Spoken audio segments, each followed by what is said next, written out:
셀트리온 화요일 마이너스 0.34% 하락, 제약은 플러스 0.44% 상승세를 보였습니다. 셀트리온은 전일 반등 이후 오늘 다시 소폭 하락세, 여전히 박스권 저점대에서 지루한 모습이 진행이 되고 있는 상황입니다. 공매도는 1176주고요. 자사주 매입은 2875주로서 자사주 매입의 속도가 별로 나지 않고 있는 상황이죠. 외국인들은 205억의 매도, 기관들은 35억의 매수를 보였습니다. 반면에 제약은 소폭 상승세를 보였습니다. 외국인들은 16억의 매수, 기관들은 0.8억의 매수를 보인 상태입니다. 이제 6월 마지막 주 그리고 상반기 마지막 주에 접어들면서 셀트리온의 움직임은 계속적으로 부진한 상황이 나오고 있습니다.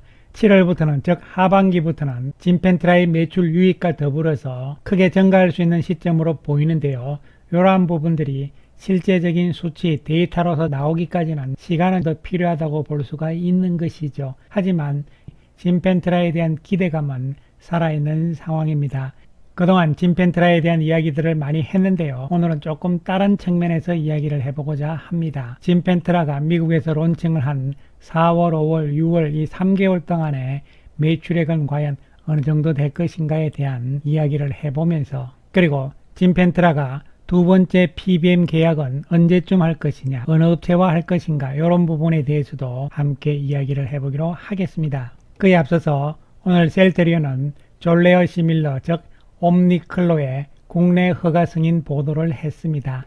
유럽에서 먼저 5월달에 승인이 났죠. 이에 따라서 유럽에서도 퍼스트 무브, 그리고 국내에서도 퍼스트 무브다 이렇게 볼 수 있는 것이죠. 글로벌 시장 규모는 5조 원인데요. 먼저 유럽에서부터 선점 효과, 그리고 국내에서도 선점 효과다 이렇게 볼 수 있는 것이고, 중요한 것은 그렇다면은 옴니클로의 매출액은 언제부터 발생할 것인가, 이런 부분들도 잠시 후에 이야기를 해보기로 하겠습니다. 그래서 옴니클로는 올해는 유럽에서부터 매출액이 발생을 할 것으로 예상이 됩니다. 오리지널인 졸레어의 시장이 작년에 글로벌로 5조 원을 기록을 했습니다. 그런데 올해부터는 좀 달라지는 것이죠. 매출액이 더 커질 것으로 보이는데, 그것은 2월 달에 FDA에서 졸레어에 대한 음식 알러지 적응증도 추가를 했습니다. 시장 규모가 작년보다는 더욱 커질 것이다 이런 이야기가 되는 것이죠. 그리고 유럽에서도 음식 알러지에 대한 적응증을 추가로 인정을 할 것이냐, 이런 부분이 남아 있는데요. 그래서 이 부분을 정리를 하게 되면요, 오리지널인 졸레어는 피하 주사 제형입니다. 특허 만료는 유럽에서는 이미 만료가 됐습니다. 3월 달에 만료가 됐고요. 미국은 내년 11월에 만료가 되는 것이죠. 미국에도 이미 허가 신청은 해놓은 상태고, 캐나다 역시 허가 신청을 해놓은 상태입니다. 그리고 옴니클로는 다른 바이오 시밀러에 비해서 상대적으로 경쟁이 별로 없습니다. 3개 업체가 지금 경쟁을 하고 있는 상황이거든요. 그렇기 때문에 퍼스트 무브로서 오리지널에 이어서 시장을 대부분을 차지할 수도 있다, 이런 측면에서 긍정적으로 볼 수가 있는 것이죠. 경쟁 기업이 많은 것보다는 경쟁 기업이 작은 쪽에서 퍼스트 무브가 되는 것이 그 시장을 많이 차지할 수 있다, 이런 측면에서도 접근을 할 수가 있는 것이죠. 그렇다면 옴니클로의 매출액은 언제부터 발생할 것인가, 이런 부분인데요. 하나증권에서 나온 지난 5월 31일자 자료를 보시게 되면요, 올 사반기부터 나올 것이다. 약 345억 정도가 예상이 된다, 이런 이야기가 되고, 내년에는요 전체적으로 1835억이 예상이 되는 것이죠. 그리고 아울러서 스텔라라든가 아일리아의 경우도 25년부터는 매출액이 발생할 것으로 예상이 되고 있고, 내년 옴니클로와 스텔라라 그리고 아일리아를 포함을 했을 때 이 3개 신제품 쪽에서 4,529억의 매출액이 발생이 예상이 되는 거잖아요. 올해는 없는 매출이 25년에 새로 생기는 것이고요. 내년 실적에 대해서는 더욱더 기대할 수 있는 요소가 하나 더 생겼다, 이렇게 볼 수 있는 것이죠. 어쨌든 그것은 내년 이야기가 되는 것이고, 중요한 것은 24년 올해 매출액인데 진펜트라가 신제품이니까요, 새로운 매출이 어느 정도 나올 것이냐, 이런 부분들이 중요한 것이죠. 그래서 진펜트라는 지금까지의 과정으로 봤을 때는 순항을 잘 하고 있는 것이죠. 그리고 현 시점에서의 모멘텀은 지난 4월 달에 2위 PBM 업체인 ESI 등재 이후에 두 번째 업체는 과연 어디가 될 것이냐, 이런 부분인데요. 진펜트라는 신약이기 때문에 시간이 문제일 뿐이지 대부분의 PBM 쪽에는 모두 다 등재될 가능성이 높다고 볼 수가 있는 것이죠. 그렇다면 우리가 지나치게 답답해할 필요는 없는 것이긴 하지만 주가가 너무 지루하기 때문에 그런 것인데요. 그래서 주가를 움직일 수 있는 모멘텀으로서는 두 번째 PBM 등재 이야기가 나오는 것이 중요하다고 볼 수가 있는 것이죠. 일단 먼저 등재를 했던 ESI 쪽에서는요, 처방이 4월 이후에 계속 진행이 되고 있는 것이고요.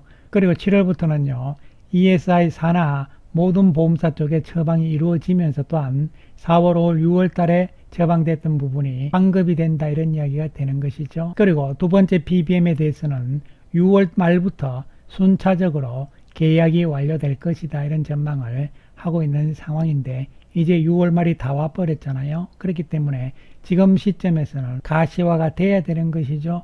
물론 PBM 업체와 계약에 따라서 누구라고 공개는 할 수 없다 하더라도 계약 자체가 된 것인지 아닌지만 이야기를 하는 것도 주가에는 긍정적인 영향을 줄 수가 있는 것이죠. 어쨌든 시간이 지나면서 대부분 사보험 시장의 80%를 확보를 할 것으로 예상은 하고 있는 것이고요.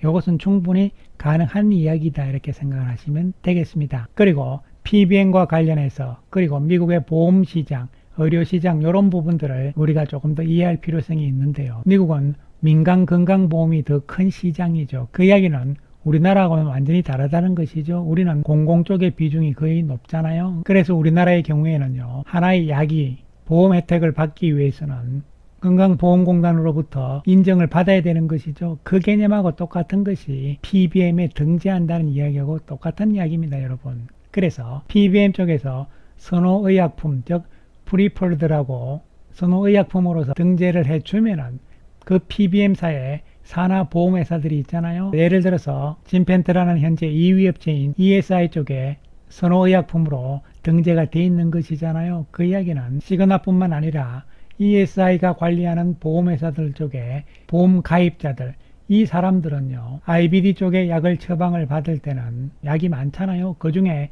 진펜트라를 처방을 해라. 그렇게 하면은 보험 가입을 했기 때문에 보험료 낸 거 나중에 환급해 준다 이런 이야기잖아요. 그러면은 시그나에 가입한 가입자가 진펜트라 말고 다른 IBD 약을 처방을 받잖아요. 그러면 보험 환급이 안 된단 말이죠. 그렇기 때문에 PBM사에서 선호 목록으로 등재한 약, 그 약을 가입자들은 써야만 보험 환급을 받는다는 이야기죠. PBM의 선호의약품으로 등재되는 것이 미국에서는 핵심이라고 이야기를 하는 것이죠. 그리고 여기서 헷갈리시면 안 되는 것이 PBM이 있다는 것은요, 전부 다 약국에서 파는 약이란 뜻이죠. 진펜트라도 SC 제형이기 때문에 약국에서 파는 거잖아요. 따라서 계열 약국들이 또 다 있습니다. 그런데 이 소매 약국 체인은 뭐냐면 우리나라로 치면은요, 온누리 약국 체인 뭐 이런 개념밖에 없는 거예요. 즉 다시 말씀드리면 CVS 간판을 단 약국에서는 반드시 CVS PBM에서